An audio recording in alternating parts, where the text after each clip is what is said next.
Team India మాజీ captain Sourav గంగూలీకి కోపం వచ్చింది. దాదాను టార్గెట్ చేస్తూ ఓ యూట్యూబర్ సోషల్ మీడియాలో పోస్ట్ చేసిన ఓ అభ్యంతరకరమైన వీడియోనే ఇందుకు కారణం. ఈ విషయాన్ని సీరియస్ గా తీసుకున్న గంగూలీ సదరు యూట్యూబర్ పై పోలీసులకు ఫిర్యాదు చేశాడు. అవును, టీమిండియా మాజీ కెప్టెన్ సౌరవ్ గంగూలీపై ఓ యూట్యూబర్ అభ్యంతరకరమైన వీడియోలు పోస్ట్ చేశాడు. దీంతో అతడిపై పోలీసులకు ఫిర్యాదు చేశాడు దాదా.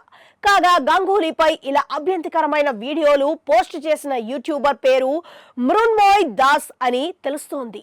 దాదా ఆగ్రహం ఇప్పుడు నెట్టింట హాట్ టాపిక్ గా మారింది. వివరాల్లోకి వెళ్తే కోల్కతా ట్రైనీ వైద్యురాలి హత్యాచారం ఘటన దేశవ్యాప్తంగా సంచలనం సృష్టించిన సంగతి తెలిసిందే. ఆర్జీకర్ ఆసుపత్రిలో నైట్ డ్యూటీ చేస్తున్న ట్రైనీ వైద్యురాలిపై జరిగిన ఘోరం దేశాన్ని కదిలించింది.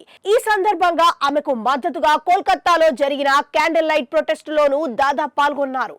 అయితే ఈ వ్యవహారంపై స్పందించిన గంగూలీ ఇలాంటి సంఘటనలు ఎక్కడైనా జరుగుతాయని, దురదృష్టవశాత్తు ఆసుపత్రిలో ఈ సంఘటన జరిగిందని, అందువల్ల ప్రతి చోట ముందస్తు జాగ్రత్తలు తీసుకోవడం చాలా అవసరమని అన్నారు.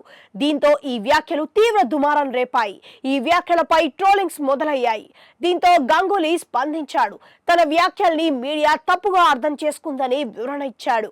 అయితే ట్రైనీ వైద్యురాలి హత్యపై గంగూలీ పోస్టును ఆయుధంగా చేసుకున్న యూట్యూబర్ మృణ్మయ్ దాస్ వీడియోలతో విరుచుకుపడ్డారు. దీంతో ఈ వీడియోలపై గంగూలీ సీరియస్ అయ్యాడు. పోలీసులకు ఫిర్యాదు చేశాడు. ఈ మేరకు గంగూలీ కార్యదర్శి పశ్చిమ బెంగాల్ సైబర్ క్రైమ్ పోలీసులకు ఈమెయిల్ ద్వారా ఫిర్యాదు చేశాడు.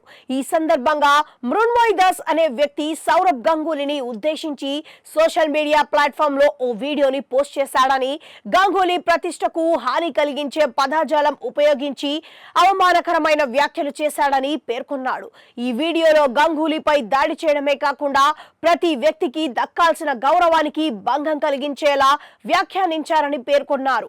ఈ విషయంలో తాము పోలీసుల జోక్యాన్ని అభ్యర్థిస్తున్నట్లుగా ఆ ఫిర్యాదులో పేర్కొన్నారు. ఈ విషయంలో న్యాయం జరిగేలా వేగంగా అవసరమైన చర్యలు తీసుకుంటారని విశ్వసిస్తున్నామని తెలిపారు.